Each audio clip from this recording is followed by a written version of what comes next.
demo itu rame-ramean doang. Iya, kadang ada FOMO. FOMO. Flexing ini sebenarnya dibutuhkan gak sih dalam kehidupan ini? Menarik ya. Hai semuanya, jadi selamat datang di Asal Jadi Podcast. Betul? Betul, asal jadi podcast. Asal-asal yang penting jadi. Oke, jadi aku Ayesa Kalazanuba dari Hubungan Internasional. Ini siapa nih di sebelah saya kira-kira? Ini sangat terkenal kayaknya ya. Waduh. Terkenal. Di kampus, tapi Di kalau kampus. di luar. Di luar kira-kira terkenal nggak nih Bang? Waduh, itu buat IETT. Oh iya, iya. Oke, kenalin guys. Nama saya adalah Andre Jeremy Kotambunan dari Hubungan Internasional Universitas Kristen Indonesia angkatan 2025. Satu angkatan kita ya. Walaupun mukaku kayak angkatan Kita tos dulu ya sih? 45 ya. Iya betul. Lah kok betul? Enggak dong. Enggak, kita kan bestie. Bestie. Oke, jadi di sini kira-kira kita Jadi mau ngapain ini kita kayak? mau ngapain ya? Kita kan jadi mau awal ngapain, tadi udah Kay? ngomong mau asal jadi podcast. Betul. Oke, jadi di sini aku mau bahas kira-kira kalau satu peristiwa sosial misalnya demo, tren TikTok atau konflik itu kenapa ya reaksi orang tuh bisa berbeda-beda. Terus ada yang bilang itu hal wajar, lalu ada yang marah dan ada juga yang peduli. Padahal kejadiannya sama. Kira-kira menurut Tuh. Bang Jerry nih gimana? Nah, bener banget Ke. Jadi kalau misalnya itu kan namanya fenomena sosial sebenarnya ya, fenomena sosial. Nah, tergantung dari bagaimana cara berpikir seseorang dan juga tergantung bagaimana dari yang namanya indikator nih Ke. Ada beberapa indikator. Nah, kalau kita melihat paradigma sosial, itu ada beberapa indikator. Indikator pertama itu adalah terkait dengan fakta sosial. Oke. Jadi apa yang sebenarnya memang terjadi? Oke. Apa yang sebenarnya terjadi? Contoh misalnya adalah tentang demo. Nah, kalau kita ngomongin demo kemarin lah ya, Iya, kita ngomongin demo yang rame kemarin. banget Yang nih, yang rame lagi banget, hype. benar, yang lagi hype. Nah, kalau misalnya kita ngomongin tentang demo, gimana itu menjadi fakta sosial? Fakta sosialnya itu adalah demo. Oke. Nah, ada yang namanya nanti dia terkait dengan interpretasi. Nah, interpretasi dari setiap individu itu bisa beda-beda. Oke. Itu bisa beda-beda. Beda-bedanya tuh kira-kira di mananya bedanya? Nah, bedanya di mana itu tuh sebenarnya tergantung dari beberapa hal. Makanya tadi masuknya kan ke kata interpretasi. Interpretasi itu kan sangat subjektif. Oke. Jadi Menarik nih. Nah, Ini jadi sangat menarik nih. ada yang namanya tergantung dengan background pendidikan. Oke. Bisa Oh juga iya, I see. Bisa juga tergantung dengan lingkungan. Oke, masuk. Nah, contoh misalnya kita masuk ke yang paling gampang terkait dengan background pendidikan. Kalau misalnya kita melihat nih tentang demo kemarin, ya kan. Terus habis gitu kita ngelihat dari demo kemarin itu substansi utamanya, ya kan, yang 17+8 itulah ya. 17+8. Nah, itu kan sebenarnya substansi utamanya. Tapi kan masih banyak orang-orang yang akhirnya cuman melihat demo itu rame-ramean doang. Iya, kadang ada FOMO. FOMO, betul banget. FOMO. Dan akhirnya mereka nggak menyentuh ke substansinya. Untuk bisa nyentuh substansinya, itu kan mereka harus punya background pendidikan yang bisa untuk membedah atau menganalisa si substansi itu. Ya kan? Nah, itulah kenapa sebenarnya background pendidikan itu juga penting. Nah, tapi bukan cuma background pendidikan nih, Kay. Karena saya pernah ketemu lagi naik Gojek nih, tiba-tiba fun fact, Bang Jeremy ini banyak sekali pengalaman nih.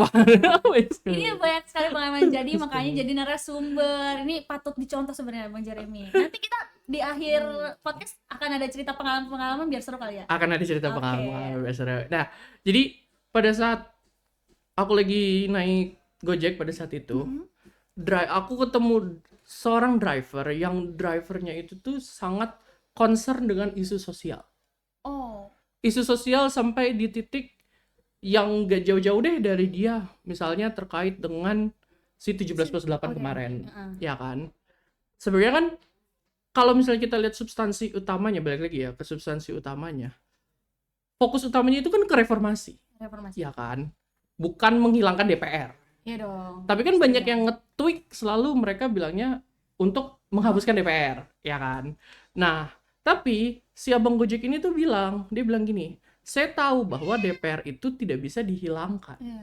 Karena itu juga secara lembaga sebagai legislatif dan penyambung lidah masyarakat secara idealnya, Iya. ya kan? Nah, dengan pemikiran seperti itu, udah pasti bukan background Iya. pendidikan. Iya. Karena bahkan dia bilang sendiri bahwa ya walaupun saya tamatan SD, Iya. dia bilang SD. Tapi sekarang fun fact-nya, orang belajar itu nggak cuma dari sekolah aja. Betul. Kita banyak internet sekarang. Betul. Jadi sebenarnya kenapa menurut aku gitu ya, menurut Mm-mm. aku orang yang baru tamatan lulus SD tapi dia pengetahuannya luas itu bukan karena dari soal pendidikannya aja. Jadi mungkin dari lingkungan itu kan kita juga Betul. bisa ngambil pengalaman teman-teman. Betul. Jadi bagi teman-teman nih yang berketerbatasan untuk sekolah tinggi-tinggi nggak apa-apa. Yang penting kita punya teman yang banyak. Betul. Ya benar nggak? Betul. Bersosialisasi sih itu kunci Iya, banget ya. kunci banget. Zaman sekarang ya. Apalagi juga sekarang itu kan yang namanya kelas sosial itu cenderung memudar. Oh iya. Iya kan? Kayak Betul. misalnya ya sesimpel kita lihat misalnya orang-orang kaya, koko-koko Cindo ya kan? Koko-koko Cindo Yang biasa di mana? Di PIK. yang biasa di pick ya kan? Datang ke mall pakai celana Celana pendek. Nah, itu kan sebenarnya karena kalau kita ngelihat celana pendek itu kan sebenarnya adalah identitas secara ekonomi dari yang sorry ya, Iya, tapi menengah ke bawah ya. Menengah ke bawah. Tapi kan di sini bisa kita lihat bahwasannya kelas sosial itu semakin memudar. Betul. Nah, jadi tidak menutup kemungkinan juga kita bisa berinteraksi, kita bisa bersosialisasi dan saling tukar knowledge ya, Betul. sharing knowledge dengan satu sama lain ya lewat dari obrolan dari mana-mana, misalnya kayak di Iya, Gokar. betul. Ya jangan diem-diem doang gitu ya, Iya, walau betul. ya kan, walau di Gokar jangan diem-diem doang, ngobrol, bersosialisasi, betul. Kadang sama kayak tukang gitu sih. Gojek aku juga sering ngobrol. Ya Iya. kan. Sama tukang cilok. Iya, kita nggak UMKM. pernah tahu, Iya, betul. kita nggak pernah tahu. Karena kesempatan itu bisa datang kapan aja. Betul. Ya nggak? Betul. Orang sukses itu yang bisa Bisa mengapa? bisa apa sih Bang? Lupa dah. Yang bisa menyempatkan apa gitu. Yang bisa menempatkan diri Iya. ya, the right, gitu. the Iya, right itu. time at the right Maaf place, ya, aku rada kakiku. Nah, iya bener banget ya kan. Tadi kamu bilang tukang bakso, tukang Iya, cilok, aku sering ya banget kan. ngajakin ngobrol Nah, kayak gitu. bisa jadi Intel. Oh, Ya. upset. Lanjut ya, lanjut. Tapi nggak apa-apa sih, kan nambah pengalaman. Tambah pengalaman. Pengetahuan, Ya. Tambah pengetahuan. gitu. Oke. Sebenarnya kan kita juga harus ngeliat pengetahuan itu bukan sesuatu hal yang kita bisa selalu dapat lewat formal. Oh, oke. Benar itu Formal, benar banget. pendidikan formal ya Benar banget kan. itu. Banyak juga pendidikan informal ya. Balik lagi seperti tadi, salah satunya sosialisasi ya kan, bersosialisasi satu sama lain. Tapi kadang orang yang belajar tentang teori-teori itu terus nggak akan nyangkut. Itu Hmm. pengalaman kita yang Betul. akan nyangkut di otak. Betul, Bener gak? betul. Bener. Aku setuju. Jadi Setuju kan? aku setuju. Ada satu kutipan dari Tan Malaka. Wah, apa tuh? Ada Kasih kutipan tahu. dari Tan Malaka. Oke. Dia bilang gini, Apa? percuma sekolah tinggi-tinggi Mm-mm. ketika kamu tidak bisa menjelaskan politik pada tukang cilok atau tukang bakso. Oh, aku ngerti. Ya. Atau sebenarnya kata-kata yang aslinya tuh akar rumput. Wow. Akar rumput itu kan orang-orang yang dekat dengan kemiskinan, ya, seperti menengah itulah ya. Ke bawah. Iya, menengah ke bawah. Ya, apa gunanya gitu? Karena pada akhirnya kita bisa lihat orang-orang yang mencoba bersosialisasi tapi punya kepentingan, Mm-mm. akhirnya mereka itu cuma membodoh-bodohi, Oh iya benar. ya kan? Akhirnya cuma membodoh-bodohi. Buat apa sekolah tinggi-tinggi kalau akhirnya membodoh-bodohi rakyat? Oh, Sebenarnya inti I utama see. kata Tan Malaka di situ. oke. Makanya ketika teori nih, misalnya kita ngomong sama tukang cilok atau misalnya tukang bakso ya, terkait dengan let's say kita ngomongin karena kita HI, kita ngomongin tentang Amerika Serikat Venezuela Iya, wah, itu berat. misalnya. Ya itu kan berat gitu berat kan. banget. Bagi orang yang belum tahu. Betul. Mm-mm. Betul. Tapi kan let's say siapa sih yang nggak tahu Amerika? Mm-mm. Bener nggak sih? Betul. Ya kan? Tinggal bagaimana kita membahasakannya aja. Mm-mm. Bahasa yang membumi lah. Jangan pada saat ketemu dengan orang-orang yang grassroots ya, Iya. kita bilangnya akar rumput ya. Itu kita bahasanya itu Meninggi. meninggi Meninggi. gitu. Iya, dengan pakai bahasa ya kita bisa lihat justifikasi dari Amerika bagaimana resistensi dan Wah, itu apa intinya apa? intinya ya kan? Intinya kita cuman kayak pengen ngeliatin bahwa kita pinter, that's all. Oh iya Bener kan? bener guys. Tapi banyak loh orang yang kayak gitu. Benar, Banyak setuju banget banget, orang yang kayak gitu. setuju banget. Terus Nah, jadi kalau misalnya sorry kita lihat faktor sosial dari yang tadi ya, ya balik lagi gimana caranya kita bisa bersosialisasi dan juga terkait dengan paradigma sosial, ya salah satunya itu terkait dengan interpretasi. Jadi kenapa suatu tren, kenapa suatu demo itu bisa diinterpretasikannya berbeda dari setiap orang, karena tergantung juga bagaimana, bisa jadi latar belakang pendidikan, bisa jadi lingkungan, bisa jadi juga bagaimana cara orang itu berpikir gitu, kerangka berpikirnya, seperti itu sih. Nah, tadi kan udah ngomongin ngomongin Interpretasi. Iya, itu. Sekarang tadi kan kalau kita omongin banyak orang-orang yang omongannya mungkin meninggi. Betul. Untuk biar dipandang dia pintar. Gitu. Jadi itu sama aja namanya flexing ya kan? Flexing. Nah, jadi sebenarnya bagi Bang Andre sendiri nih, flexing ini sebenarnya dibutuhkan gak sih dalam kehidupan? Menarik ya. Sebenarnya menarik ya. Itu kalau kita ngomongin flexing dalam kehidupan itu menarik. Nah, sebenarnya itu tuh sesuai dengan kalau kita ngomongin balik lagi ke paradigma sosial ya. Paradigma sosial salah satunya tentang interpretasi. Itu kalau misalnya kita lihat di buku terkait dengan dasar-dasar ilmu sosiologi ya. Itu disebutkan bahwasannya contoh yang digunakan itu adalah bagaimana suatu individual menginterpretasikan sukses. Ini kan flexing kan, arahnya sebenarnya kan ke flexing juga kan. Nah, jadi sebenarnya kalau dibilang flexing perlu atau enggak, kalau menurutku pribadi ya, ini sebenarnya sangat subjektif. Tapi kalau menurutku flexing itu perlu ketika kita mulai direndahkan. Wah, itu emang itu harus ya. Itu, atau ketika kita memang harus showing capability. Ya, kan kita kalau misalnya ngomong flexing bukan berarti juga sebenarnya flexing itu kan showing kan, show off lah ya kan.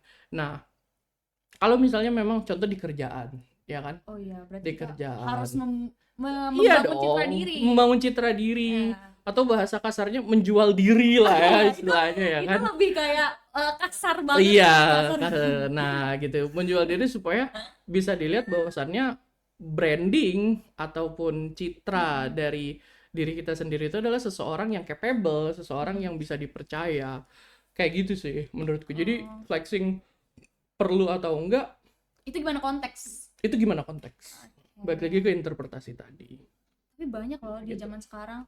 Maksudnya kan banyak di sosmed itu kan algoritmanya tuh, kalau misalkan ada orang-orang yang ada satu tren gitu ya, misalkan kayak DPR kemarin yang penjarahan, itu kan padahal sebenarnya itu harta bukan cuma dari dia kerja di DPR doang kan. Betul. Jadi mungkin masyarakat itu kan banyak tuh ya kayak gitu ya. Maksudnya, apalagi artis-artis kan yang kena yang uya-uya itu mungkin karena brandingan dirinya tuh kaya, betul, kan. Betul. Jadi mungkin masyarakat tuh terbawa emosi, akhirnya ya mereka menjarah itu termasuk kan, itu termasuk flexing kan ya. Berarti kan si uya-uya ini iya kan ya. Iya, itu maksudnya kayak kadang kan sebagai warga gitu, maksudnya orang-orang gitu ngelihat DPR kan lagi kemarin betul, tuh kan. Betul, jadi betul. hawanya tuh mau marah-marah juga. Sebenarnya juga kalau misalnya kita lihat itu kan jatuhnya ke konflik sosial ya sebenarnya ya kan, konflik sosial.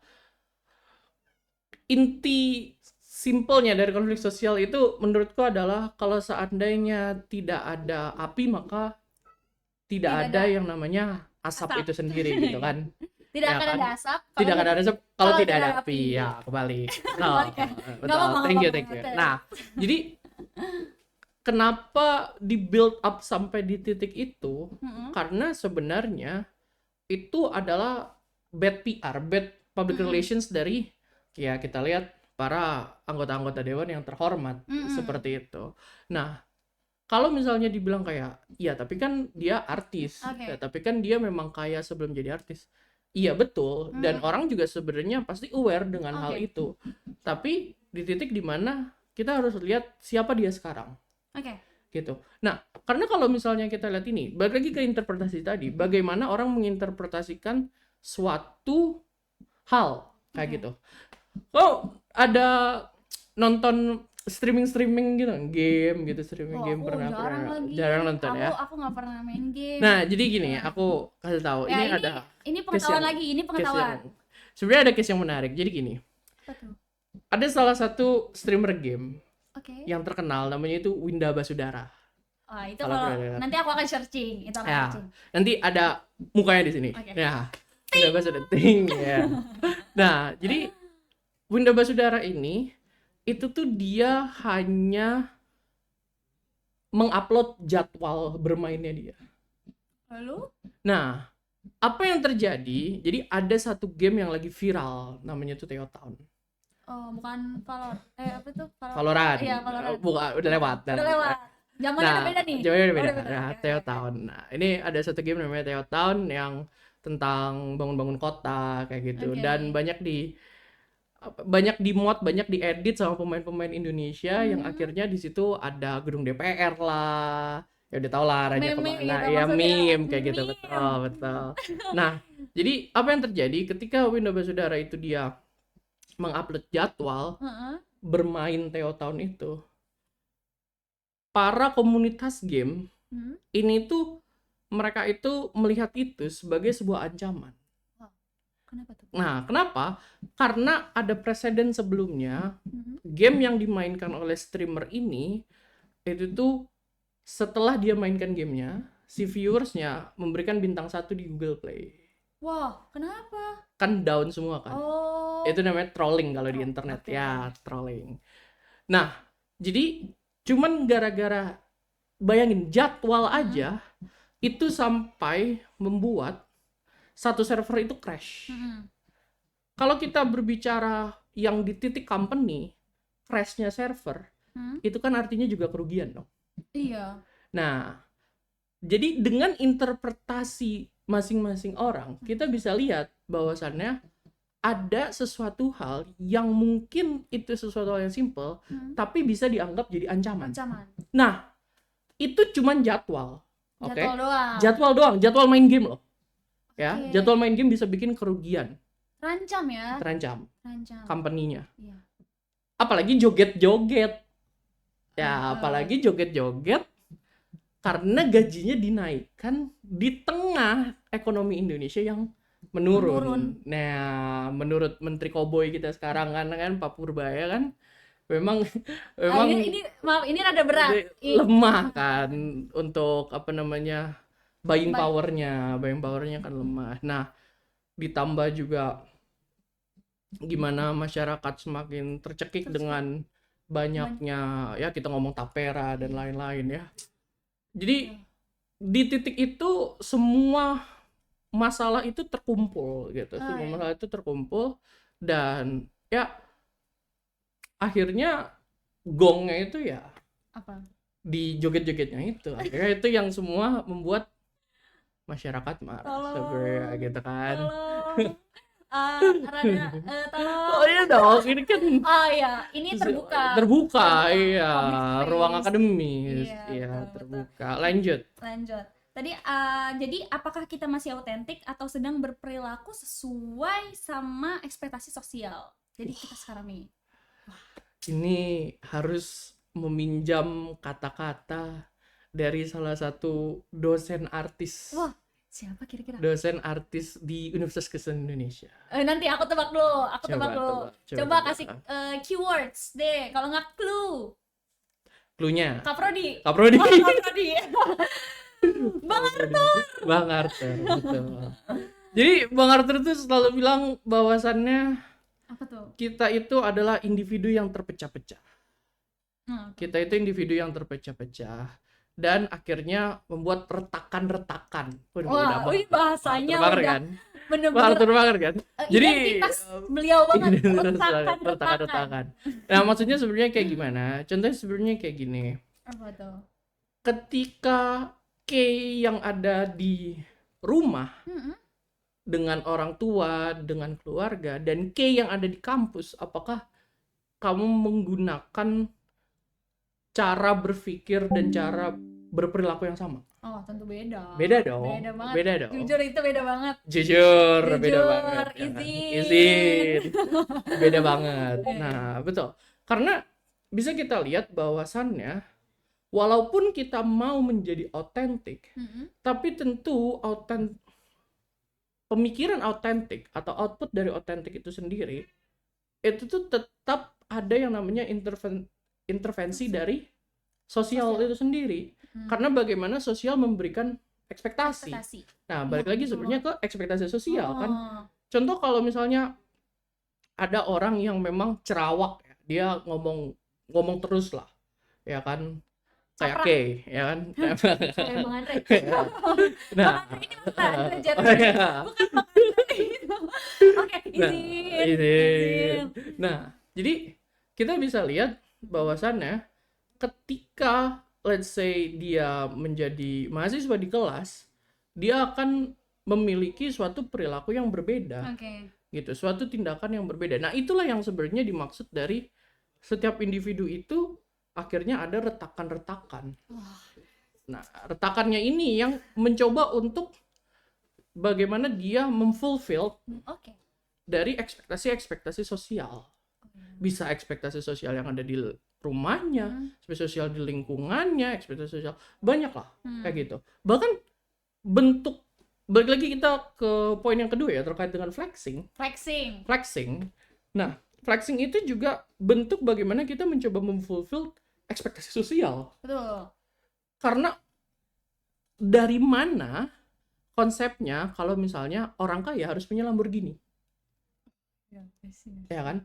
Orang kaya harus misalnya punya mobil mahal, tas mahal, kayak gitu, rumah mewah, gitu-gitu ya, so forth and so on. Nah, padahal sebenarnya kan kita harus ngelihatnya itu kan dari net worth seseorang, ya kan, bagaimana value dari orang tersebut, kayak gitu. Nah, jadi itulah yang akhirnya retakan-retakan itu yang mencoba untuk terus membuat atau memfulfill ekspektasi sosial itu sendiri. Karena kalau misalnya tidak ke-fulfill, jadi dia ada yang namanya tingkat represif.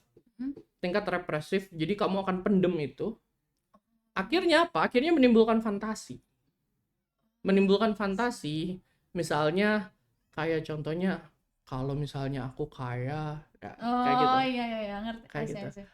Rather than kamu berjuang di realita, kamu akan bermain dengan fantasimu, yang akhirnya fantasimu itu lama-kelamaan akan membuat realita itu menjadi kabur. Oh iya, benar. Jadi kebanyakan halu. Nah, betul. Kebanyakan halu, delulu itu ya. Nah, lanjut lagi. Kira-kira apakah reward sosial lebih kuat daripada hukuman hukum?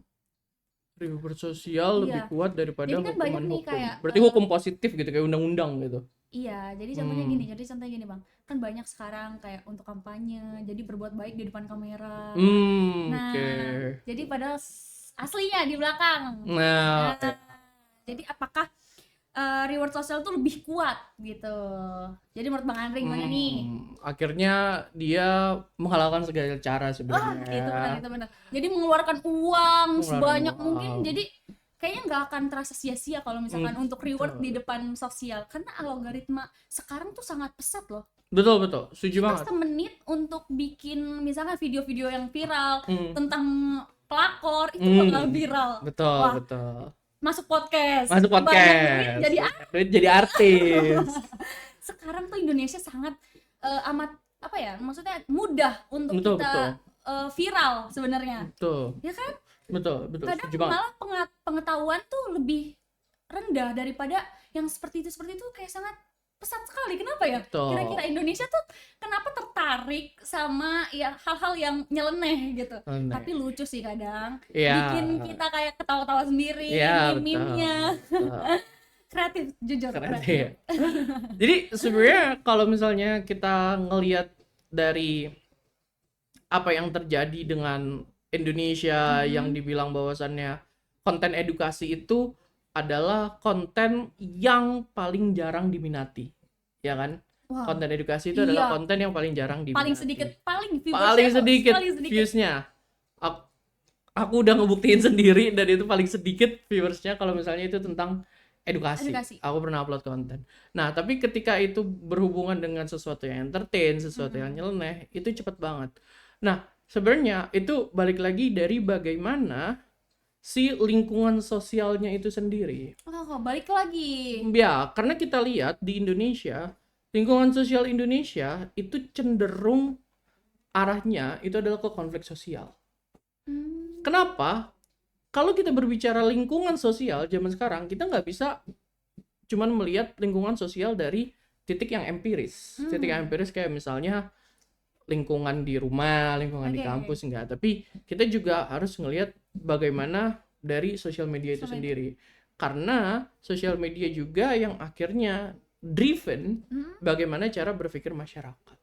Nah, dengan banyaknya, let's say kita bilang kayak pajak yang membuat masyarakat tercekik, terus habis gitu tentang bagaimana pemerintah yang semakin hari dari kesana semakin kesini gitu kan, udah ya kan, terus juga gimana lembaga-lembaga yang ada di Indonesia yang juga bisa dibilang quotes on quotes tidak transparan. Nah, itu akhirnya membuat orang-orang itu mencari pelarian. Kembali ke yang namanya fantasi. Nah, kembali ke yang namanya fantasi tadi. Karena tingkat kemarahannya dia, itu kan tidak bisa dia luapkan di lingkungan kenyataannya. Nah, akhirnya di-repress sama dia. Nah, di-repress, terus setelah itu menimbulkan yang namanya fantasi. Itu tadi. Halo. Nah, kalau kita berbicara fantasi, kita akan berbicara sesuatu hal yang menyenangkan kan. Makanya sesuatu hal yang lucu dikit itu bisa langsung jadi artis. Iya, ya, cuma modal kuku gitu ya. Iya benar. Iya kan? Benar lagi, kenapa Indonesia kayak gitu ya? Kenapa? Karena ya kita bisa lihat bahwasannya itu sesuatu hal yang mereka anggap memfulfill fantasi mereka dan itu escaping from reality. Betul. Gitu. Nah, jadi bagaimana akhirnya orang-orang itu selalu mencoba untuk mencari pelarian dari realita itu sendiri. Makanya konten edukasi, berita, dan lain-lain, unless itu yang akan benar-benar berdampak buat dia, maka selama itu tidak berdampak sama dia, dia nggak akan yang namanya peduli. Tapi karena fantasinya udah ke-fulfill. Oh iya betul. Tapi kan banyaknya konten Bang Andre ini sempat bikin video edukasi kan. Cuman viewersnya kurang. Ya. Nah, kira-kira solusinya dari situ apa tuh? Dari kan edukasi nih kayaknya nggak nyampe dari mereka. Betul. Kira-kira apa tuh? Tapi menurut aku nih ya, banyak sekali konten kreator yang mengedukasi cuman dengan video-video yang menarik. Nah, itu. Contohnya kayak bikin latar belakang apa atau parodiin apa Betul. Nah, mungkin Bang Jere ini bisa tuh bikin video kayak gitu. Menarik. Ini jadi ide baru ya? Jadi ide baru, menarik. Nah, emang kalau misalnya solusinya apa, ya kan? Ya kita lihat apa yang memang dibutuhkan, apa yang memang sebenarnya pasar mau, dan kita coba untuk menyelipkan pelan-pelan terkait dengan edukasi tersebut. Ya, misalnya kalau kita lihat tentang let's say tentang komedi, ya kan komedi hard banget, gampang banget dilihat. Tapi kalau misalnya kita lihat komedi sekarang itu setir politik. Isinya. Apalagi lapor Pak. Ya, betul banget. Betul ya? Betul. Nonton. Kita tos dulu. Nah, nonton. Ya, jadi itu tetap komedi.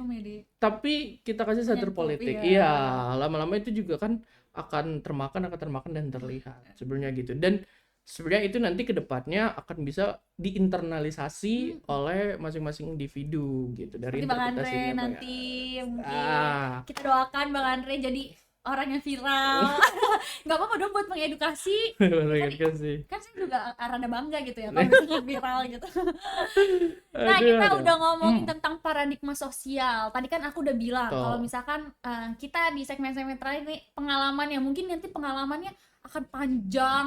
Dari Bang Andri ini orang hebat loh guys. Enggak dong. Ya maksudnya masih bertahap sih. Masih bertahap. Aku jujur role model aku dia. Waduh. Enggak, maksudnya cara berat. dari apa? Cara berpikir itu masih aku pelajari, jujur Bang. Thank you. Jujur. Tapi Bagi aku ya, tapi aku bukan yang suatu iri atau apa, tapi aku tuh pengen belajar gitu. Jadi terkadang mungkin aku sebagai perempuan gitu ya, susah gitu buat sampai situ.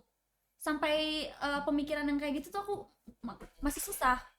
Jadi kan tadi aku bilang ya nggak bisa menyampai gitu ke sana gitu kayak Bang Andre gitu. Karena aku ngerasa di Indonesia itu masih banyak sekali yang kayak kesetaraan gender, bener gak sih? kurangnya kesetaraan gender gitu ya. Iya, Betul. Karena masih dipandang kalau perempuan tuh harusnya di dapur. Wah. Itu ya. sebenarnya jiwa aku di sana Jiwanya di sana sangat memberontak ya. berontak gitu. Kayak aku kesel gitu. Jadi kayak pengen harus berkembang lebih pesat nih karena biar menyuarakan aspirasi perempuan-perempuan Wes, di luar Indonesia. sana. Iya, gitu. Mantap. Enggak cuma Indonesia mungkin. Oh, nggak cuma Indonesia, Iya, seluruh di dunia. Aku sih maunya kayak gitu ya. Biar doa kan omongnya doa. Betul, Betul adalah kan? doa. Betul. Jadi kesetaraan gender ini sebenarnya masih makin susah ya. Makin kesini tuh kayak maksudnya rada struggle lah gitu menurut aku ya di Indonesia. Karena mungkin cerita apa zaman dahulu gitu ya kan masih itu kalau ibu-ibu dulu ngomong kamu nih jangan sekolah tinggi-tinggi. Aku pernah digituin. Oh ya? Jujur aku pernah digituin sama uwa aku. Oke. Waktu itu. Jadi ini cerita pengalaman. Aku pernah aku bilang kan aku mau di hubungan internasional. Mau jadi ini, mau jadi aku jelasin lah. Oke. Terus kayak ngapain sekolah tinggi-tinggi gitu. Kan nanti di dapur punya anak. Terus dalam pikiran aku kayak seenggaknya dapur gua nggak kayak dapur lu deh gitu. Ngerti kan maksudnya? Intinya interior gua bagus gitu. Ya berpendidikan sebenarnya walaupun kita menurut aku ya kita berpendidikan terus akhirnya kita mempunyai anak. Sebenarnya kan itu wanita itu sangat dibutuhkan di rumah. Betul. Anak-anak tuh kan sekolah paling utama itu di rumah gitu. Betul, kan setuju banget. Dapat pengetahuan baru itu lingkungan dari sosial orang tuanya. pertama Iya juga dong, di rumah, gitu. betul, dari keluarga juga. Jadi menurut aku ya pikiran kita sekarang itu bergantung pada pola pikir orang tua kemarin gitu. Betul. Jadi ya nggak sih? Boomer ya. Ya. Boomer. Jadi kayaknya sekarang kita harus ngubah pola pikir nggak sih? Biar anak cucu kita nanti tuh berkembang gitu pola pikirnya, nggak yang stuck setaraan gender ini itu gitu. Bener gak sih Bang? Betul. Aku setuju banget sih. Kalau kita ngomongin tentang kesetaraan gender sebenarnya, apalagi kalau misalnya kesetaraan gender di Indonesia, memang belum sampai di titik kita juga di Indonesia itu memiliki kesetaraan gender. Tapi arahnya itu masih ke awareness. Kayak gitu. Arahnya itu masih memberitahu, hey, ada kesetaraan gender loh.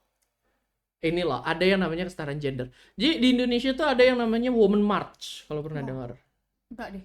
Nah, jadi ada yang namanya Pengetahuan Women baru March. nih, pengetahuan baru. Nah, Women March itu basically itu adalah semacam parade ya, semacam parade yang dimana itu menyuarakan hak-hak dari perempuan. Sebenarnya ini adalah international movement, tapi di Indonesia juga ada. Nah, jadi kalau kesetaraan gender di Indonesia itu memang masih belum kita miliki dalam tanda kutip ya. Iya, betul sekali. Tapi awareness-nya sudah ada. Iya, emang. Awareness-nya sudah ada. Nah, juga benar banget tadi kayak bilang kalau misalnya kita harus bisa memberikan pendidikan sekarang supaya nanti di kedepannya kesetaraan gender itu tercapai. Betul. Nah, tapi sebenarnya kita juga harus lihat kata-kata kesetaraan gender itu selalu disalahartikan. Oh, oke. Selalu disalahartikan. Jujur. Kalau izin. Nah, sebenarnya kita harus lihat juga apakah kesetaraan gender itu kita ngomongin tentang gender equality atau gender equity. Nah, itu ada bedanya tuh. Coba kasih tahu ke teman-teman. Nah, jadi gini, kalau misalnya aku pakai analogi ya. Oke. Bayangin ini tuh adalah sebuah jendela. Oke. Nah, terus ada 3 anak. satu anak itu dia naik di atas satu buku. Oke. Satu anak, anak yang kedua dia naik di 2 buku.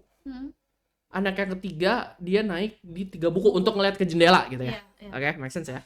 Wah, ini menarik nih. Oke, lanjut. Nah, kalau misalnya kita berbicara kesetaraan gender, apakah kita berbicara tentang penyamarataan atau kita memberikan yang sesuai untuk porsinya? Contoh, penyamarataan itu adalah kalau misalnya seluruh anak dapat 1 buku. Dapat 1 buku. Berarti anak yang pertama dapat 2 buku. Anak yang kedua berarti dapat berapa? 3 buku. Anak yang ketiga berarti dapat 4 buku. Berarti cuman anak ketiga dong yang akhirnya kelihatan. Setuju? Setuju. Nah, sedangkan yang harusnya diberikan itu adalah sesuai dengan porsinya. Jadi, let's say anak pertama berarti dia harusnya mendapat 2 buku, ya kan? Terus habis gitu anak kedua berarti dia harusnya mendapatkan 1 buku. Nah, anak ketiga yang udah 3 buku, ya udah kan dia udah lihat windownya. Ya, gitu ya. Nah, I see. Ya. Karena kalau kita lihat di ranah yang sosial ya, kita kalau berbicara yang lebih empiris, contoh misalnya kayak gini, masalah duduk deh. Masalah duduk. Selalu bilang kalau misalnya kalau cewek itu harus diprioritaskan duduknya, masa cowok enggak? Oh iya, oke. Selalu kayak gitu. Atau misalnya di busway itu kan dibagi ya, koridor wanita dan koridor pria. Koridor wanita dan koridor campur basically. Nah, kenapa harus ada khusus koridor wanita? Kalau kesetaraan gender gitu maksudnya. Kalau misalnya kesetaraan gender. Nah, cara berpikir itu yang sebenarnya tidak sesuai menurutku. Karena inti utama dari kesetaraan gender itu memberikan sesuai dengan porsinya. Bukan menyamaratakan. Apalagi aku benci banget selalu ada orang yang bilang kayak misalnya, ya udah kalau gitu cewek aja jadi kuli. Enggak, bukan itu intinya. Ya kan? Selalu ada yang bilang, mau nggak cewek jadi kuli? Mau nggak cewek gini? Mau nggak cewek gitu? Bukan di sana. Inti utama dari kesetaraan gender bukan di sana. Tapi berikanlah yang sesuai dengan apa yang akan didapatkan ketika lelaki melakukan hal itu. Contoh misalnya kalau misalnya di pemerintahan, ya kan? Kalau di pemerintahan misalnya bisa diberikan kuota. Nah, kuota perempuan misalnya kayak gitu itu pernah ada. Atau kalau misalnya kita lebih minggir sedikit misalnya ke Amerika itu ada yang namanya DEI sebenarnya. Ya. Ini rada mungkin jarang didengar kalau di Indonesia ya. Gak apa-apa dong, jadi edukasi kan. Ya, benar. Nah, DEI itu sih basically itu kita ngomongin tentang diversity. Terus abis itu E-nya itu equity, I-nya itu inclusion. Gitu kalau aku nggak salah ya. Nah, basically itu mengakomodasi orang-orang yang apa tuh? Colored people. Jadi kalau di Amerika tuh dibilangnya colored people. Jadi maksudnya itu adalah orang-orang yang dari ras Hispanik, dari kulit hitam, dari Asian gitu ya. Nah, itu diberikan kuota. Nah, terus ada orang yang bertanya, lah kenapa harus ada kuota? Oh iya benar juga. Kenapa mereka nggak bertarung langsung aja? Nah, sebenarnya intinya bukan di situ. Kalau tidak ada kuota, maka itu tidak akan ada representasinya. Itu masalahnya. Nah, kalau kita berbicara dengan kesetaraan tadi, berikanlah sesuai porsinya, berikanlah representasinya sesuai porsinya. Kalau misalnya di dalamnya masih diisi dengan orang-orang yang berpikirnya, let's say tadi tentang perempuan ya, orang-orang yang berpikirnya patriarki. Ya kan, orang-orang yang berpikirnya patriarki, maka sudah jelas bahwasannya ke depannya di situ akan susah di break, gitu loh. Makanya diberikanlah kuota, biar apa? Biar sebenarnya menjadi oposisi lah intinya, atau misalnya menjadi kalau bahasa politik itu sebenarnya dissenting opinion, atau intinya itu adalah opini yang lain gitu sebenarnya, yang bisa mengcounter atau yang bisa juga membuat balance kayak gitu. Jadi kalau misalnya kita berbicara kesetaraan gender, jangan selalu ngomong kayak cewek mau nggak ini, cewek mau nggak itu. Padahal aku kesel banget digituin. Kan itu Jujur, intinya. kesel banget. Gitu. Ya kan pasti sering kan digituin kan? Jadi kayak ngerasa direndahin. Iya. Bener gak sih kalau kayak gitu?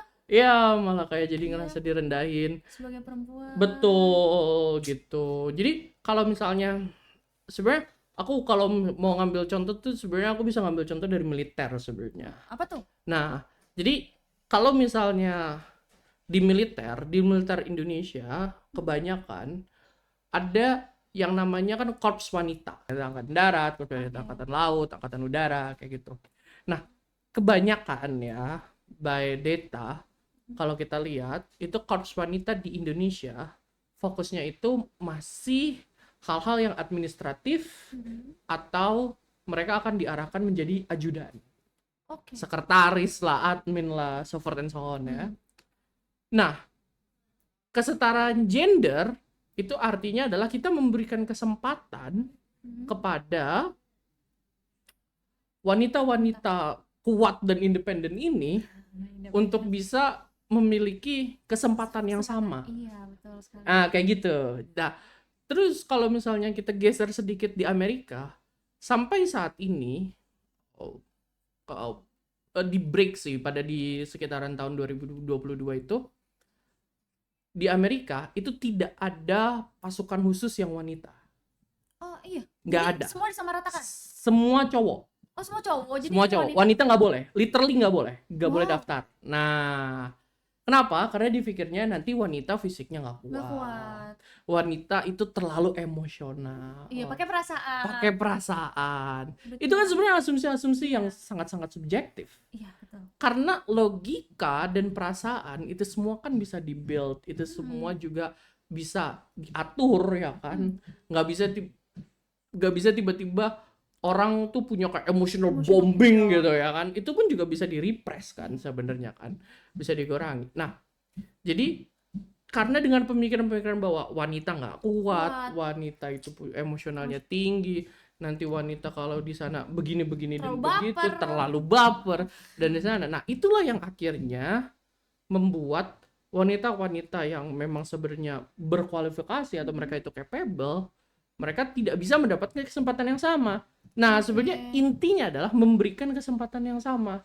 Jangan ada awalnya berpikir bahwasannya oh wanita begini, oh wanita begitu, nggak usah gitu. Nah, jadi ya itu tadi balik lagi gimana sebenarnya memang harus ditingkatin awareness-nya dulu. Iya, itu sih pasti sih. Iya, ini sebenarnya sama konsepnya dengan bullying ya. Oh iya. Iya kan, bullying kan semuanya kita bergerak dari awareness dulu, ya kan. Nah, kesetaraan gender ini di Indonesia masih di titik awareness dulu, gitu. Walaupun sebenarnya di Indonesia udah banyak banget lah contoh-contoh wanita-wanita yang memang sangat menjunjung tinggi emansipasi wanita, ya kan. Nah, udah banyak sih kayaknya. Udah banyak banget, kita bisa lihat Bu Sri Mulyani, ada salah satu idola saya, kamu tahu nggak? Siapa tuh? Tahu nggak? Aku belum tahu nih, jujur. Kasih tahu dong. Jadi idola kita adalah mantan Menteri Luar Negeri Indonesia. Sekarang dia bekerja di UN, di United Nations, di PBB. Siapa tuh? Namanya adalah Ibu Retno Marsudi. Wah, aku baru denger jujur. Ibu Retno Marsudi. Tapi jujur nih ya guys, podcast sama Bang Andre ini sangat seru karena aku jujur nambah pengalaman, nambah pengetahuan. Tapi jujur loh banyak, aku kan maksudnya baru masuk gitu ya. Maksudnya literally kayak dari sekolah tiba-tiba langsung ke kuliah, gue internasional, apalagi aku linjur Bang. Oh iya. IPA. Oh dari IPA. Iya. Tapi sebenarnya dari IPA ke IPS tuh nggak terlalu susah menurut aku. Karena kita masih nggak ada hitung-hitungan. Betul. Iya kan, kalau dari IPS ke IPA, wah itu IPS ke IPA males banget sih, struggle banget. Iya kan, struggle banget. Makanya menurut aku masih bisa survive lah gitu. I see. Tapi dari sini gitu, aku jadi tahu kalau misalkan, oh ternyata orang-orang hebat juga ya gitu. Jadi aku biasanya ngeliat orang tuh matematika tuh, wow ini orang udah hebat banget gitu. Ternyata masih ada orang yang lebih hebat gitu. Nah gitu, jadi aku jujur aku nambah pengalaman dan nambah pengetahuan gitu. Nah aku mau tahu nih kan, Bang Andre itu katanya apa sih namanya, hidupnya militer, enggak juga ya? Bisa dibilang. Oke, jadi pengalamannya tuh awalnya bisa dari militer itu gimana Bang? Sebenarnya kalau misalnya ngomongin tentang militer ya, itu menarik banget sih karena Oke. kalau hidupku sendiri, kalau ngomong hidupku itu dulu SD SMP itu aku dibully banget. Wah, Banget, dibully tapi dibales banget. nggak? Enggak, enggak Ngapain? berani. Oh, nggak berani. Nggak berani, Ya dulu nggak takut, punya power nggak lah punya gitu. power, Oh, jadi takut Andre yang sekarang ini dipukul. Ini udah sesuai, ini retakan. retakan. Retakan ya. Oke. Retakan. Nah, jadi dibully banget sampai akhirnya SMA tuh aku mikir kayak masa mau gini-gini terus. Iya dong. Kita harus punya leverage lah. Ya kan, harus Wah. punya advantage gitu. Apa yang kira-kira bisa supaya aku tuh nggak dibully. Simpelnya gitu Iya sebenarnya. sih. Keinginannya Akhirnya tinggi berarti ya Bang Andre. Hmm? Keinginannya tinggi. kangennya tinggi. Nah, akhirnya aku masuk Paskib. Wah. Paskib terus tes buat Paskibraka kabupaten. Tapi langsung masuk. Masuk. Wah. 2015. Keren, jujur keren. 2015 tuh pernah Paskibraka Indonesia Kabupaten Pasuruan 2015. Di mana sih itu? Nah, Di mana? Kabupaten Tempatnya? Pasuruan Pasuruan tuh di mana sih? Jawa. di Jawa Timur. Oke. Nah, terus dari situ itu mulai nge-develop karena kan kalau di dalam Paskib kan ya most of the time yang ngajar juga dari militer Oh, dan ya. sebagainya gitu. Akhirnya selesai dari situ purna tugas, dari situ aku daftar buat polisi, daftar buat tentara, Mm-mm. tapi gagal. Terus habis gitu lanjut ke aku kuliah. Nah, ini fun fact ya Oke, sebenarnya. ini Ini fun fun fact. fact. Dengerin guys. Fun fact. Jadi waktu mau kuliah itu aku tuh nyari jurusannya karena kita harus pilih jurusan ya. Wah, iya dong. Nah. Harus. Cari jurusannya itu ngetik di Google itu adalah jurusan yang modal bacot doang. Jurusan yang modal bacot doang. Oke. Bener, jurusan yang modal bacot doang. Jadi udah tertarik dari dulu ya kalau soal Ngebaca. public Ya, public speaking, Jangan betul. Jangan pakai kata gitu, iya, ngetik betul. gitu. Pakai kata public speaking, betul. public Itu speaking. udah kayak suatu hal yang Udah biasa lah ya udah biasa. dilakukan. Betul. Walaupun juga sebenarnya masih nggak tahu sebenarnya fundamental teorinya ya. Cuman nge-copy dari orang. Cuma Nah, ngobrol aja gitu. balik lagi. Jadi sebenarnya jurusannya yang keluar pertama itu pasti ilmu komunikasi. Oh iya dong. Iya dong. Aku Ya tadi kan? mau masuk situ. Ilmu komunikasi ya Iya. kan? Ilmu komunikasi. Tapi dulu cara berpikirku, ini dulu ya, Oke, cara oke, nggak berpikirku apa-apa, adalah kita sharing. cara berpikirku adalah ngapain mempelajari orang ngomong. Iya, betul juga. Nah, akhirnya di bawahnya itu adalah Hubungan. ilmu politik. Oh, ilmu politik dulu. Ilmu politik. Menarik nih ilmu politik. Karena aku memang tertarik sama politik, tapi aku nggak suka sejarah. Nggak apa tadi? Aku tertarik sama politik, tapi aku nggak suka sejarah. Wah, kok bisa gitu? Sebenarnya itu kan Itu kan saling kontra bergantung. banget, betul. Itu saling bergantung loh. Iya, itu saling bergantung. Nah, itulah makanya sampai sekarang pun aku masih struggle istilahnya. Nah, terus aku lihat, aduh tapi kok kalau politik nanti ngomongin Indonesia, Iya. aku mikirnya Wah, gitu. Aku juga mikirnya gitu. Ya kan? Jujur. Ayo, padahal sebenarnya akarnya itu adalah ilmu politik, ya kan? Baru di bawahnya adalah ilmu hubungan internasional. Wah, apa nih kok menarik? Aku juga gitu lagi. Ya Jujur, kan? Bang, jujur. Ya kan? Jujur bener. Itu menarik gitu. Nah, sebenarnya ini juga akhirnya kelihatan kalau misalnya kita balik terkait dengan paradigma sosial tadi Iya. ya, yang dimana ada yang namanya definisi sosial. Definisi sosial itu terkait dengan interpretasi tadi. Oke. Karena kalau misalnya kita bilang anak HI, pasti mikirnya adalah jago bahasa Inggris. Iya. Orang-orang tuh pasti ngeklaimnya kayak gitu. Ya, jago bahasa Inggris, terus abis gitu sering pergi ke luar negeri, ya kan? Tahu tempat-tempat makan di luar negeri yang enak, ya kan? Turis-turis segala macam. Bahkan kebanyakan dari mereka nggak tahu kalau sebenarnya HI itu adalah cabang dari ilmu politik itu sendiri. Iya. Kita Ya, mau belajar gitu ya. betul.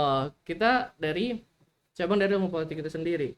Nah, jadinya di titik itu tuh, oke lah, aku memutuskan untuk masuk HI. Nah, dengan pemikiran yang kita tuh dulu punya kata-kata ya, namanya tuh cagur. Cagur tuh Oh, calon iya, aku tahu. ya, Iya, calon aku tahu. gugur Calon gitu. gugur. Oh, dulu cagur ya? Cagur Oh, dong. cagur dong. Berapa Cagur, kali cagur. gagal kalau boleh tahu? 2 kali. Oh, 2 kali. 2 kali. Nggak apa-apa. Nggak, tapi nggak mau nyoba lagi. Satu. Hah? Waktu mau dulu tuh nggak mau nyoba lagi. Enggak mau nyoba Oh, lagi. udah ini ya, down. Udah kacau. Udah kacau. Oke, nggak apa-apa. Terus Nah, terus jadi udah mulai kuliah dengan pemikiran yang seperti itu dan masih mau berhubungan dengan hal-hal yang berbau militer. Nah, Oke. terus habis gitu fast forward lah ya, fast Ya. forward karena panjang banget nanti pas kuliahnya. Nanti kita podcast sampai malam nanti, Iya. sampai pagi lagi. Nggak Nah, apa-apa sih. Nggak lah, jadi nggak lah. jadi pada saat itu aku kan juga aktif di lomba. Aktif di Oh, lomba. lomba debat? Bukan. Lebih tepatnya tuh Model of United Nations. Apa tuh? Jadi lomba sidang PBB, lomba simulasi sidang PBB. Kayak gitu. Jadi simulasi sidang PBB, nah itu kita simulasikan dan simulasi itu dilombakan. Nah, aku udah jadi partisipan, jadi apa namanya? Kalau misalnya jadi yang ikut Iya. gitu. Nah, terus udah sampai di titik juga jadi juri bahkan. Keren Ada sih, juri. jujur. Nah, jadi dari situ kan kita kan develop yang namanya connection, networking ya. Iya, koneksi Kayak gitu gitu. ya. Betul, Koneksi. betul. Bukan orang dalam, guys, Iya, tapi tapi koneksi. koneksi, Iya. betul. Nah, jadi akhirnya pada saat itu di suatu siang ya, di suatu siang Saya bercerita. dia Zaman di dahulu. zaman dahulu nih. Enggak ya, kayak gitu ya. Enggak. Tahun 2022 Oh ya? itu tuh salah satu seniorku itu dia dikontrak sama tentara Amerika untuk jadi interpreter atau penerjemah. Oke. Nah, pada saat itu tuh kurang penerjemah basically. Kurang satu penerjemah. Karena sakit, penerjemah yang ada sakit. Nah, akhirnya SMS-nya itu cuman gitu. Pokok SMS, WA. Kok SMS sih? Jadi tua banget. Ya tua ya dulu. Nah, WA-nya itu dia cuma bilang, Apa tuh? kalau kamu mau kesini, cepetan sekarang, ditunggu. Kenapa tuh? Karena kita butuh interpreter. Oke. Dia nggak bilang interpreter buat siapa, untuk apa. Nah, akhirnya aku tanya dong, interpreter untuk apa? Terus dia bilang tentara Amerika. Oh, aku disitu langsung kayak, wah, I can living my dream gitu, gitu kan.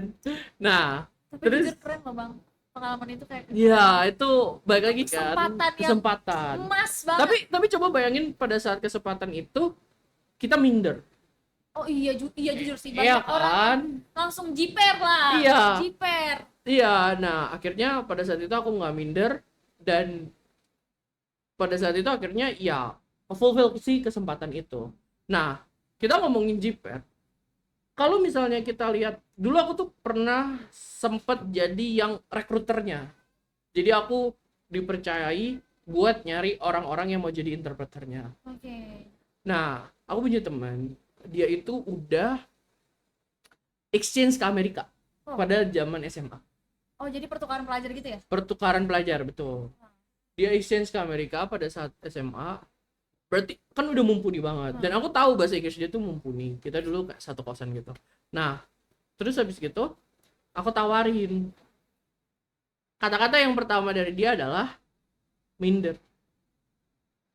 Nggak mau Ya minder. karena minder yang nanti di sana takut. Banyak Coba ketakutan, banyak ketakutan. Padahal coba aja dulu. Iya.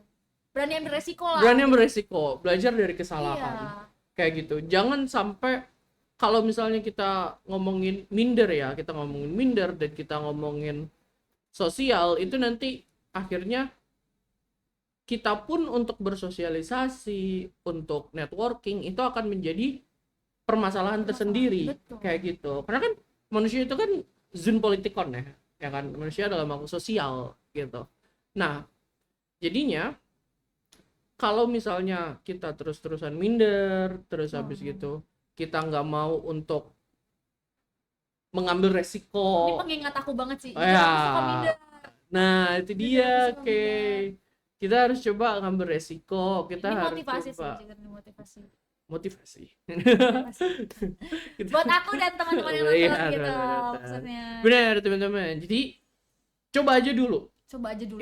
itu paling benar, coba aja dulu, belajar dari kesalahan Kalau gitu. gagal, Kalau nyoba gagal seenggaknya kita tahu, oh gagalnya tuh di di sini, sini biar bisa belajar. biar bisa belajar. Oke. Tapi kalau misalnya kamu nggak ambil, ya kamu akan terus ketakutan dengan Iya. hal itu. Itu bener banget sih. Bener kan? Kamu akan terus ketakutan dengan hal itu.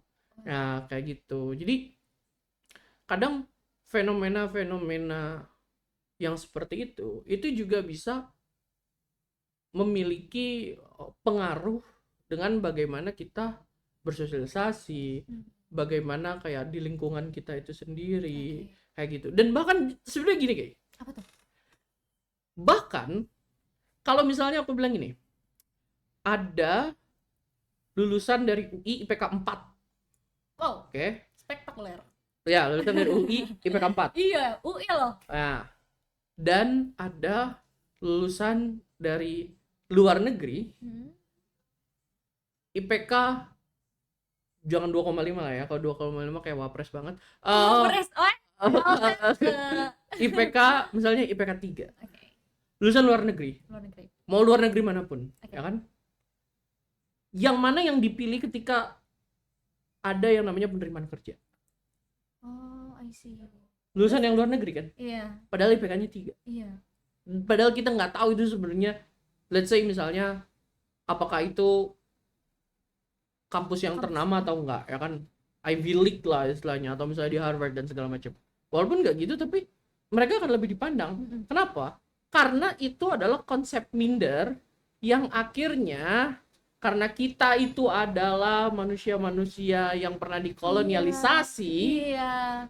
Itu jadinya kita berpikir bahwasannya negara luar atau bule itu lebih pintar daripada kita. Jadi pandangannya akan seperti itu ya? Betul, akan seperti itu. Nah, itulah yang kita juga harus hati-hati, yang dimana itu bisa membuat sebuah pemikiran bahwasannya kita akan selalu dan terus tertinggal dan nggak bisa inovasi jadinya. Ngestak gitu ya? Ngestak gitu. Nah, itu kan pemikiran-pemikiran yang sebenarnya Harus dihilangkan. harus dihilangkan. Jujur itu sangat mengganggu sih. Jadi buat diri maksudnya diri aku juga gitu ya. Ngestak, bener-bener ngestak gitu. Betul. Jadi buat upgrade diri juga minder. Betul, Ya betul, kan? betul banget, betul Nah, banget. tadi setelah Bang Andre bilang udah mau nerima apa dari luar negeri ya, Amerika, itu setelah itu gimana tuh? Jadi banyak koneksi. Jadi banyak koneksi, betul. Jadi banyak koneksi. Terus habis gitu juga gimana? Sebenarnya kan tergantung dengan kita harus lihat nih. Nah, ini juga balik lagi dengan yang namanya si culture, ya kan? Culture. Bukan culture ke kafe-kafe ya. Gobrak-gobrak. Nah, tapi culture lebih kepada pada saat kita di suatu masyarakat, bagaimana kita bisa fit in. Nah, kalau misalnya di hubungan internasional terkenal dengan kepentingan nasional, ya kan? Kita pun sebagai individual punya kepentingan pribadi kan. Iya. Nah, bagaimana kita bisa fulfill kepentingan pribadi kita? Bagaimana kita bisa mencapai kepentingan pribadi kita? Dengan cara kita menyesuaikan dengan ekspektasi sosial yang tadi disebutkan tadi. Nah, walaupun itu akhirnya jadi retakan, tapi kita bisa lihat gimana retakan itu sebenarnya bisa membantu kita kan sebenarnya gitu kan. Nah, jadinya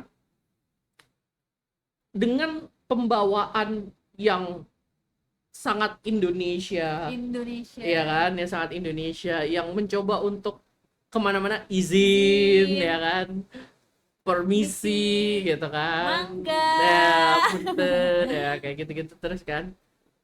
Dan akhirnya ketika bertemu dengan culture yang berbeda itu kan bentrok. Itu kan bentrok. Nah, bagaimana kita bisa untuk memberikan sebuah gambaran bahwasannya kita mengerti culture mereka, tapi kita juga ingin memperlihatkan culture kita. Gitu. Jadi tidak menghilangkan identitas. Tidak menghilangkan, betul. Kayak contohnya misalnya gini, di Indonesia menyebut kata Pak, ya kan, misalnya Pak Andreas, Pak Andreanus Lenguene misalnya, ya kan. Nah, itu sesuatu hal yang sopan, ya kan? Tapi kalau misalnya kita berkaca, let's say ke Amerika, kalau menyebut, misalnya kita nyebut sir, misalnya kayak Iya. gitu ya, Pak gitu ya, kan sir itu kan Pak Yes. gitu ya. Kalau di Bali atau di Jogja kan sir foto sir, Iya, ya iya. kan, Mister foto Mister. Nah, itu justru menjadi sesuatu hal yang aneh, yang nggak fit Iya. sama culture mereka. Karena Karena tingkat penghormatan mereka itu berbeda dengan tingkat penghormatan kita. Cara menghormati seseorang itu berbeda. Bahkan kalau misalnya di Amerika itu nyebut ayah sendiri pakai nama. itu tuh pakai nama. Wah, Iya, itu pakai nama. oh ini culture shock sih kalau aku. Itu pasti bakal culture shock banget. Terus let's say ditambah lagi nanya umur. Oh itu privasi ya? Itu kan di Indonesia biasa banget ya. Iya, Umur biasa berapa banget, iya, gitu biasa ya. banget jujur. Itu di Amerika privasi banget. Oh iya. Itu privasi banget. Nanya umur, udah nikah atau belum. Kenapa nanyain itu sama aku? Iya juga sih, nggak ada artinya juga. Iya, buat apa? Ya, Nah. kayak gitu kan. Jadi itu adalah culture yang sebenarnya ketika aku jadi interpreter itu kan sebenarnya penerjemah. Bener. Nah, tapi berbeda sama translator. Kalau Oh, translator itu kita terjemahkannya itu kalau misalnya dia bilang A ya A, kayak gitu. Nah, interpreter itu menginterpretasikan. Jadi walaupun misalnya kamu ngomong panjang nih, nah itu aku bisa singkat jadi kecil. Misalnya contoh gini kayak, Rangkuman apa gimana? misalnya contoh gini, aku pernah melakukan interpreter itu, Oke. aku pernah interpreting ya kan itu, interpreting itu dia salah satu TNI, dia ngomong gini, Mister, apa bedanya? Wah, aku lupa lagi. Mister, oh, ayam apa yang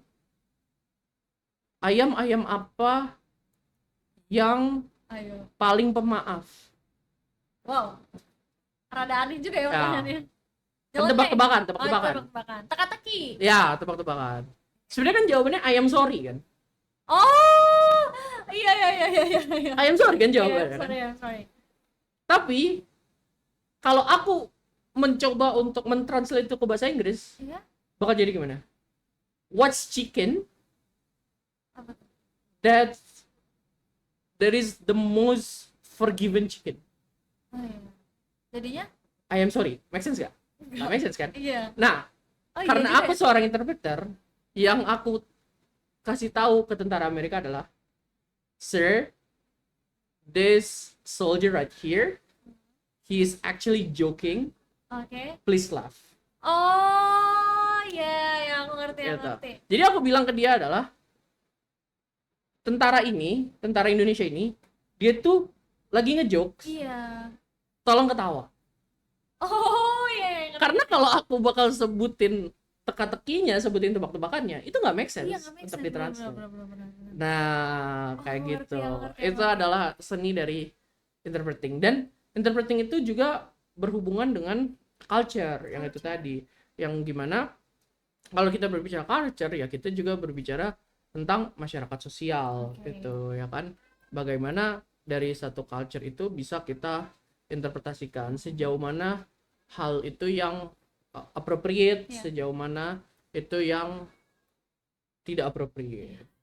Kayak gitu sih sebenarnya kalau misalnya kita ngomongin pengalaman ya, Bermanfaat sekali guys, terus jujur. tentang Bagi aku. tentang bagaimana dunia interpreter. Betul. Kita tadi udah ngobrol tentang teori paradigma sosial, kesetaraan gender. Betul. Dari mulai situ tiba-tiba lijur-lijur tiba-tiba ke pengalaman. Nggak apa-apa ya. Nggak apa-apa. Terima kasih untuk ilmunya Bang Andre Jeremy. Thank you banget. Pleasure all Udah mine. berbagi-bagi cerita, mengedukasi kita tentunya ya. Wah, Aku sendiri dan teman-teman yang menonton gitu. Terima kasih. Thank you guys. Jangan lupa untuk nonton di Asal Jadi Podcast. See you. Bye.